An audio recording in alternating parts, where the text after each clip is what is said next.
How's it going? David from Comic Book Investments. So, this is going to be my review of the Eternals movie. I will say it was the most boring MCU movie that I've ever seen.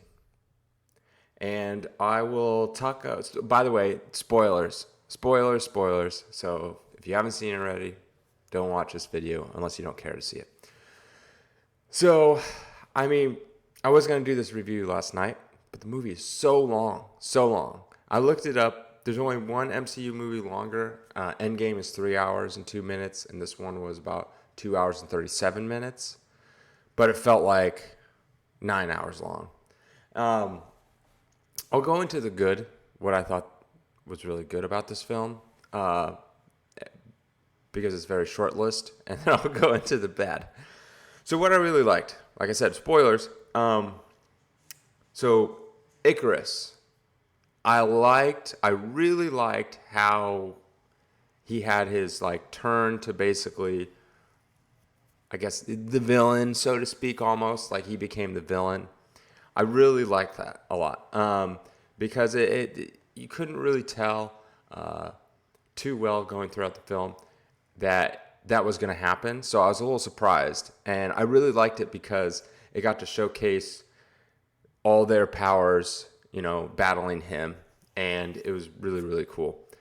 Which I was a little confused. I'm like, why is he just so much more powerful than everyone else? But whatever. I liked the story of how the movie, what his purpose of the movie was, and the Celestials, and how they existed forever, and then they made the Deviants, but that didn't really work out for them, and so then they made the Eternals. Yada, yada, yada. I really like that, the whole mythos of the Eternals movie. The end fight scene was really good. I did enjoy that. I had a lot of fun with that one. I was like, oh, okay, finally something's happening. And it was a good fight scene.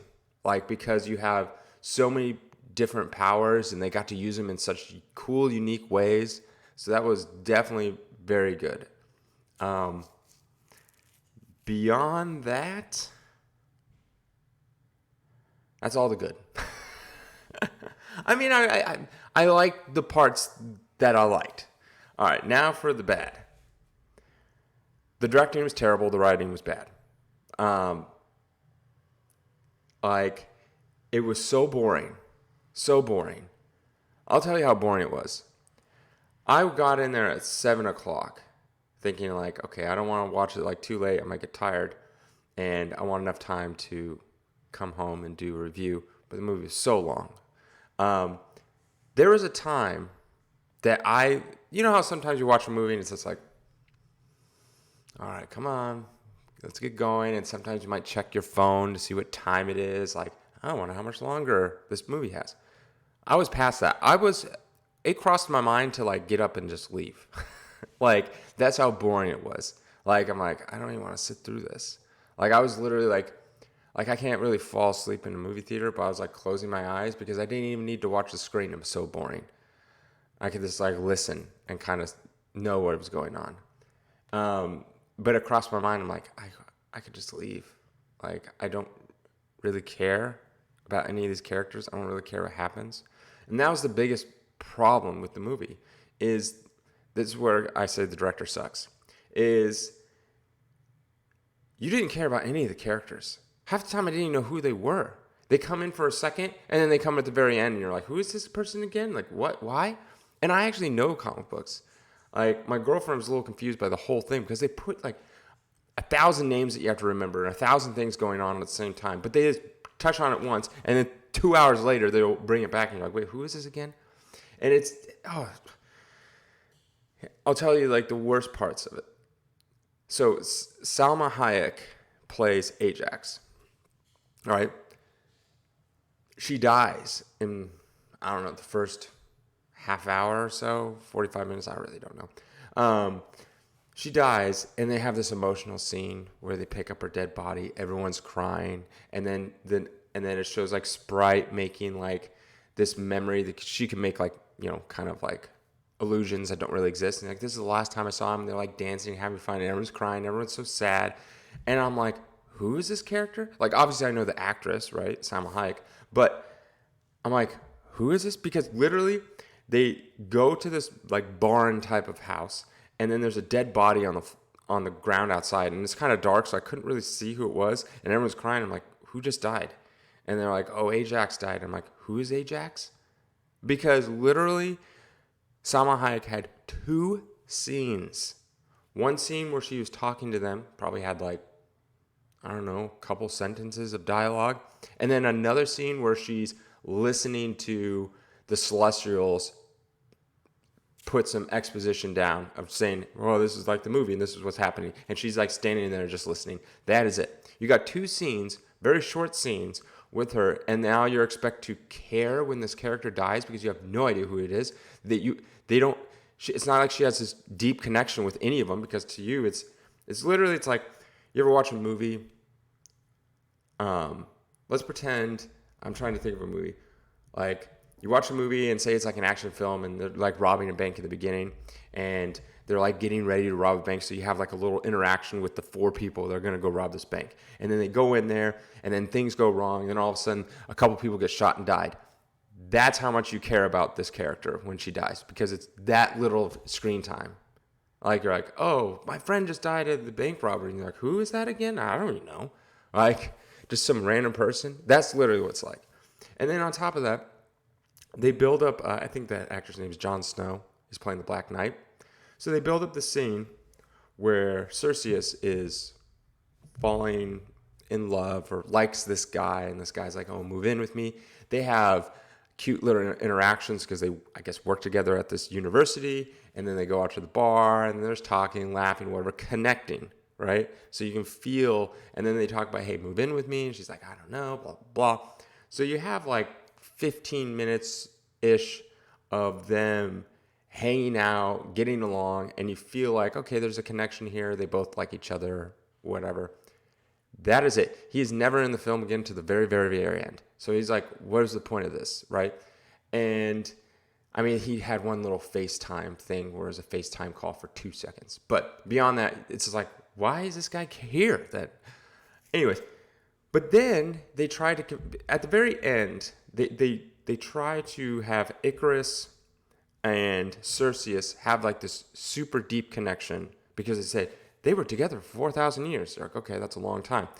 Deep connection, and you're supposed to, like, at the very end, like, feel it, right? Like, oh my gosh, Icarus was gonna kill her because he had to, but then he couldn't because he loved her too much. Like, that's the one person he couldn't kill, right? And you're supposed to feel it because he's like, oh, he really loves her. Like, he can't do it. This is how they set up that they loved each other. No interaction, no talking whatsoever. And Icarus was told by Ajax, like, oh, go live your life or something like that. Or something like, oh, you like Cersei or something. I don't know, something like that. So they go on this little mountain or something like that, and Cersei grabs his hand. I think she said like one word to him. Next thing you know, they're banging on a rock. And then I literally counted this. It was 7 cuts of scene, 2 seconds later, scene, 2 seconds later, scene, 2 seconds later. And it's them like holding hands, walking on the beach, walking on the mountain, looking at something, looking at each other. Oh, now they're married. Now they're doing this. And it's like no interaction. It's just like, look at all this stuff. Don't you feel that they're in love? Look, they're in love because they banged on a rock and they got married. They literally never had a conversation with each other, like, at all. Like them, like you can tell, like, oh, they really not like Jon Snow and Icarus did. So you're like expecting to like believe this is why I said it's bad writing, bad directing. They tell you, they love each other, and you're supposed to just, okay, they do. So when they die or whatever happens to them, you're supposed to believe it. But that's bad. That's not how it works. The director and the writer is supposed to show you and make you emotionally connected to these characters and fall in love with these characters. So when something does happen, you feel it. Not just because they told you.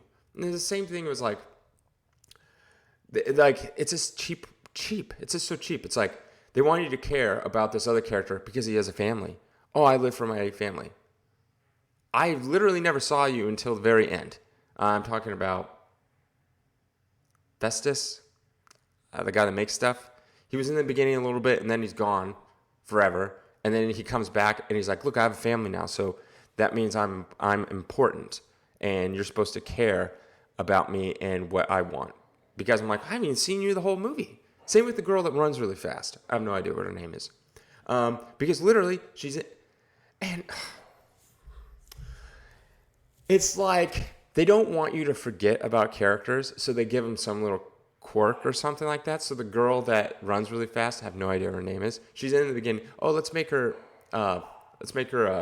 deaf, so she can just do sign language. So and she can't talk. So that's like ingrained in my. Oh, it's the deaf girl, and so it's just interesting because she literally is in the beginning and then never again to the very, very end, and she serves no purpose other than having a cool fight scene with Icarus. Like, I like that. But, like, she just becomes... And the whole sign language thing was... It just pads time because she'll sign something. It will show you at the bottom of, basically what she's saying. And then the other character has to tell another character who doesn't know sign language what she's saying. So you just double the length of everything she says. And it's just super, super annoying. Everything's like takes so long. What they should have done is cut out a third of the Eternals because everyone had to have like some little backstory so you can care. But the backstory is so little that you end up not caring about any of them. And a lot of them are just pointless. Like, I don't know the guy's name, but the Indian guy who's in Silicon Valley, which I like. I thought he was funny. Without him, the movie would have been even slower. So he's kind of funny, but he served zero purpose in the movie other than being funny. And they could have made one of the other characters funny. They have to go find everyone. So they find him. He's an actor. And then he ends up doing nothing. His powers are kind of stupid. He like can shoot stuff. And it's like, well, you have Icarus that can just literally do the same thing. And then at the very end, he's like, well, I can't take down Icarus. Goodbye. And he leaves. And that's it. And then they see him again. It's like, oh, like later. And it's like, look, nothing. Like, dude, you left us when it was important. Like, so I'm like, you serve zero purpose. Most of them serve zero purpose for the story and everything like that. It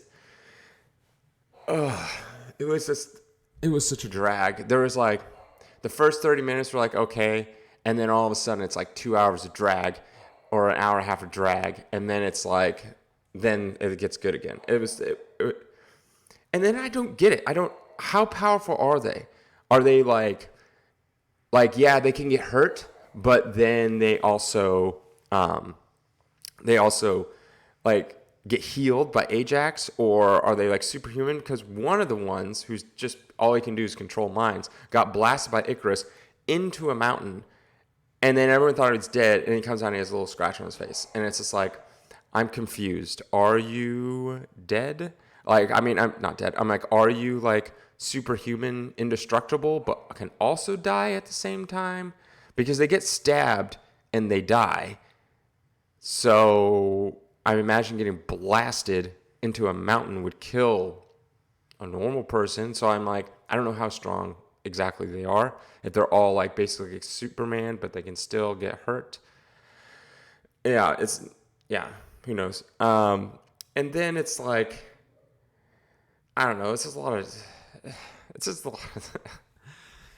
of like dumb things in there. And like one of the things, so they say, oh, we don't want to intervene with humans, right? But then the whole time they're intervening with humans, right? The whole time, like that's all they do is like the guy like gives them like machines so they can advance technology and all this kind of stuff. But, oh, we don't want to get involved. But I'm like, you're constantly getting involved all the time. So they contradict themselves. And yeah, it's like a lot of it is just pointless. It was just like, and also sometimes, okay, so this is going to go, I'm sure a lot of people are going to get me some hate for this. But I read in the comments because when I asked, has anyone seen it? A lot of people complained about like the wokeness in it. I thought the wokeness was there, but it didn't really bother me that much. But I found it funny that I felt like I was watching the Power Rangers. That's literally what it felt like. Every Power Ranger is a different color, and everyone's like a different ethnicity, like a 90s Power Ranger. Like, that's what it felt like. Like, every single person had to be a different sexuality, different nationality, different like race and all that kind of stuff. And I'm like, I have no problem with that. It just reminded me of the Power Rangers. Like that's what it reminded me. And so it was more like humorous. And the fact that at the end they have to merge their powers to create the ultimate, basically what Power Rangers do. So because the whole time I'm like, this reminds me of Power Rangers. And then at the end they have to merge all together to create basically the Super Power Ranger. I don't know what it's called, but yeah, and that's why I'm like, oh, okay, so it's Power Rangers. And then another thing that just bugged me so much. Okay, I just remember this, but one thing that bugged me was how they all had different accents. If you're there since the beginning of time, before humans, right, or right when humans were coming around, you would all have the same accent or no accent at all. Like, and they did like one's Scottish, one's like it's all over the place. And I'm like, why? You'd only have it if you lived in Scotland. Would you have a Scottish accent? Like, it made no, like, it was almost to highlight how each one was different because they all had like different accents to highlight how literally, that's what I'm talking about. Like, it was like very Power Rangers. It's like, oh, you have a different accent, so you're from a different continent, so you're representing that continent. It's like, no, you would literally all have the same accent. You all grew up together. You, like, they're trying, like, it was so stupid. They're, like, trying to highlight, like diversity, but I'm like, this makes no sense. You guys didn't grow up and live in those areas to develop that accent. You should have no accent at all. Or whatever it is, you should all speak the same with the same accent because you're all made the same. And you can't have a Scottish accent because when you were around, there was no Scotland. So it's just stupid. It was just really dumb. It was like, because they wanted to highlight all the diversity. Like, oh, we got to get one from each region. And if they both look white, well, then they better have different accents. So that means they're from different places. And it's just like, oh my God. It was so dumb. It's like, tell your actors to all have the same accent. Whatever it is. They're actors. That's their job. So there's this one scene. This is a stupid. So Circeus is like, it's at the end. She has to go to the volcano to stop the celestial. And she turns to whoever Druid, whatever his name is. She turns to him like, and he was supposed to, he's like, look, I can't do it now. You have to do it. Like, it's up to you. And she's like, at first she didn't want to do it. She was like, okay, I'll do it. So she starts running to the volcano. And I'm like, that's like 10 miles away. And you see her like running, and she's running at a normal, like she's not fast, she can't fly like Icarus, running at a normal pace. I'm like, this will take her like hours to get to that mountain where she's trying to go. And it's just like, it was just so funny because she's just running along. I'm like, this is so stupid. It's like the whole world's about to end, and then it's like, okay, that's gonna take you like an hour or two to get there. Yeah, I just remember that part. This is a lot of things like that. It was just like, oh my God, roll your eyes, and it just. I remember before this movie even had the first trailer, and they're asking Kevin Feige about this movie, and then he goes, "Oh my gosh, this is the greatest movie ever. It's definitely gonna win Oscars." As soon as he said that, I knew it was bad. As soon as you're trying to hype something up before it's like, it might have been finished filming. Probably in like the CGI area where they're doing all the CGI. Like once you say that, you're just overcompensating. It's so clear. Like, why do you have to say it's going to win Oscars? Like, because you're trying to check all the boxes of what makes an Oscar movie? I don't know. Like, it was boring. Like, is it the worst MCU movie? I don't know. It's up there. It's up there as the worst, or down there, whatever you want to, however you want to see it. But it was. I think I disliked Captain Marvel more, but I thought Captain Marvel was boring, because I liked the Eternal story. I did. I liked it, and I liked all the mythology and all that stuff. That was all good. I liked the end battle scene a lot. I thought it was a really, really fun, entertaining end fight scene. But the problem is just There's nothing else going on in the middle. Like, if they would have taken out a third of those Eternals, so they didn't have so much like screen time to give to each, so each one you could feel something for, and then that would cut out like probably like if you could cut out like half hour to 45 minutes, get rid of Jon Snow. His whole thing was pointless. They could like you spent 15, 20, 30 minutes building up this character to never see again. It's just a waste of time. Like you could have done way less of that. He could have just been someone at the college that you taught at or university or whatever. And then they have like a little interaction, a little like meet cute thing, and then like bring him back at the end. And then that's another thing. The movie literally ends, and then all of a sudden the Celestials appear out of nowhere and like, I'm gonna grab you. And I'm like, why are you padding this movie for the extra like 10 minutes? Like, because the movie literally, it's like Jon Snow and Cersei, or Black Knight and Cersei, and he's like, I have some dark secret. He's like they're talking. It's like, oh, well, and then they're like flirting or whatever, and they're talking. It's like, well, I have some dark secrets too, and stuff like that. And then you think the movie's gonna end, and it's like, oh, all of a sudden, the Celestial comes out and grabs him. It's like, oh, what a waste. Like, what is? You're setting up a second movie, but it was already kind of set up anyways. I don't know. It was just they just add all this extra time for no reason. Cut out literally 45 minutes, and the movie would have been way better.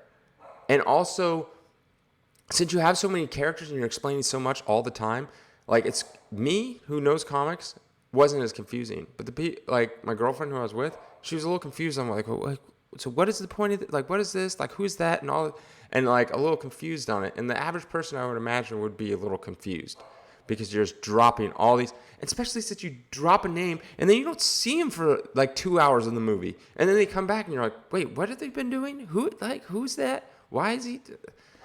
Yeah, I don't know. So, is it the worst? It's up there as the worst. It's just boring. It's just boring. Like, there's just like the whole middle. Like, the whole middle was just like, oh, so boring. Just walking around, talking about things that don't really matter in the end. I don't know. So, I mean, go watch it for yourself. Each person, has their own opinion of it. I personally didn't like it. If I had to grade it out of 1 out of 10, I don't know, like a 3. I don't know. It's like the end fight scene was really cool and the mythos is really good. You take those things out, it's like a 1. But yeah, it's just boring. That's all I can say. I mean, you should go see it because you support these films. But I honestly, maybe I'm, the only one who probably thinks this, but I don't think it's going to make a lot of money, and I don't think they're going to really make a number 2. I don't. It comes down to money. If it makes a lot of money, it'll make a number 2. But I just, for the first, every other first one I liked, of like Marvel movies, like, first Ant-Man, first Doctor Strange, all that kind of stuff. I mean, I will say the first Captain America was a little boring for me too, compared to other ones, but nothing like this. I didn't like the first Captain America of all the Captain America films. I liked the least. So, but yeah. So let me know what you think. Sorry, this movie's gone on way too much. This rant. Yeah. Have a good weekend.